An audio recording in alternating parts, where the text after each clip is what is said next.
Halo rekan-rekan Wijaya Training. Kali ini kita akan bahas tentang bagaimana membuat standar desain untuk tangga yang aman dan nyaman. Sebelum pelatihan kita mulai, kami ajak teman-teman untuk like, subscribe, and share agar pelatihan-pelatihan yang kami berikan semakin berkembang dan memberi manfaat buat banyak orang. Berikut ini berbagai macam desain tangga yang teman-teman sering lihat. Bagus-bagus sekali bentuk dan desainnya. Nah, tanpa kita sadari, kita lupa bagaimana mendesain tangga yang aman dan nyaman. Nah, pelatihan kali ini akan memfokuskan kriteria-kriteria desain untuk tangga yang aman dan nyaman. Simak pelatihan ini dari awal hingga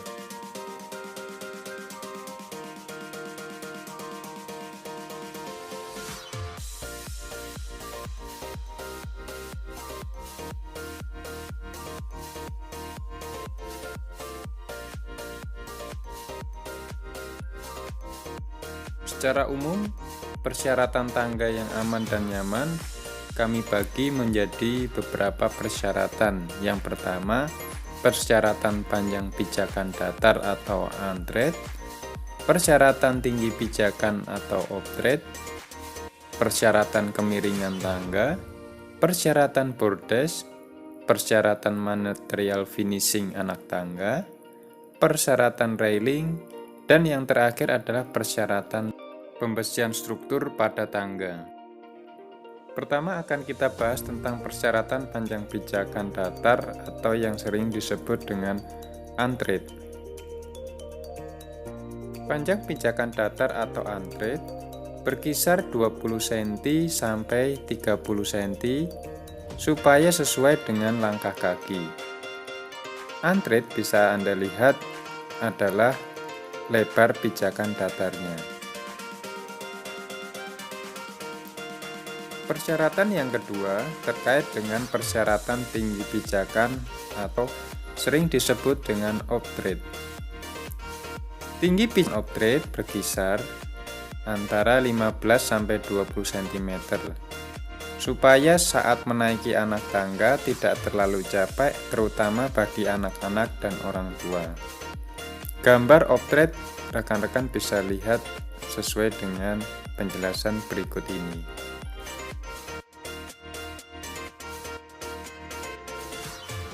Persyaratan ketiga terkait dengan persyaratan kemiringan tangga. Sudut kemiringan tangga berkisar 25-40 derajat agar tangga tidak terlalu curam. Tangga yang terlalu curam akan mengakibatkan tidak nyaman dan mudah capek. Sudut kemiringan dihitung sesuai desain berikut ini.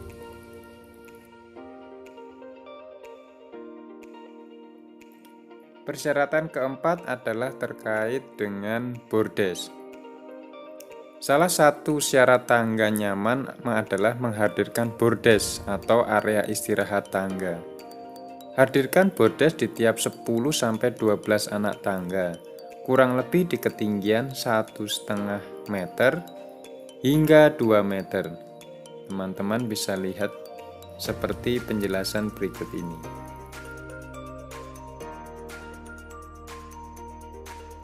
Persyaratan kelima adalah terkait dengan material finishing anak tangga. Material merupakan aspek utama yang harus diperhatikan. Hal-hal yang harus diperhatikan antara lain, anak tangga sebaiknya dibuat dari material yang tidak licin, seperti parket kayu, vinil, dan keramik non-glossy. Hindari seperti marmer atau kayu dengan finishing yang terlalu tebal. Bila perlu, finishing lantai dibuat dengan material anti-slip untuk semakin mempernyaman dari bahaya licin. Bila sudah terlanjur menggunakan material yang licin, berikan step nosing pada tangga. Step nosing berupa bilah keramik yang dibuat garis-garis di ujung atau berupa stiker yang langsung ditempel pada ujung keramik untuk menghindarkan kita terpleset.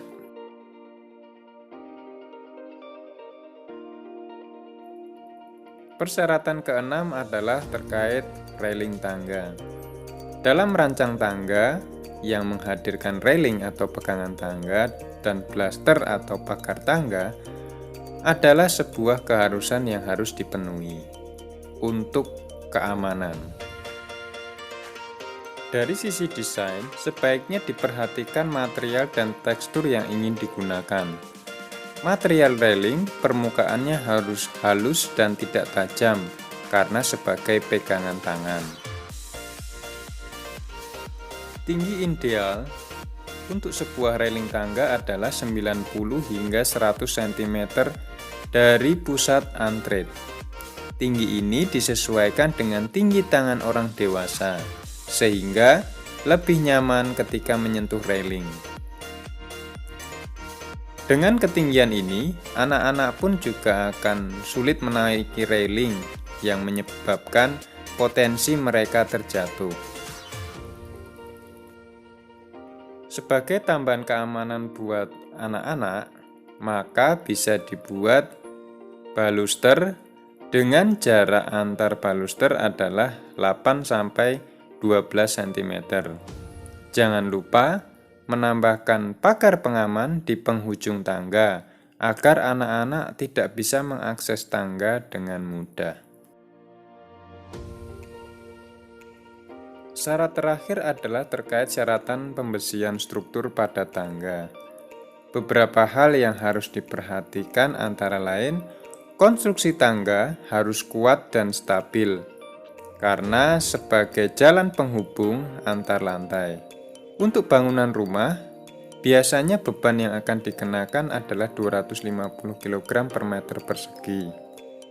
Sedangkan untuk bangunan umum, beban yang akan dikenakan sekitar 3. Konstruksi bangunan tangga menjadi satu kesatuan dengan rangka struktur bangunan seperti balok ataupun pondasi, sehingga harus diperhatikan terkait join pembesiannya terhadap struktur-struktur existing yang ada. Berikut ini adalah gambaran struktur rangka besi pada tangga. Teman-teman bisa perhatikan dan bisa aplikasikan untuk keamanan tangga Anda. Demikian pelatihan dari kami, semoga bermanfaat. Jangan lupa subscribe, like, dan share agar pelatihan ini semakin berkembang.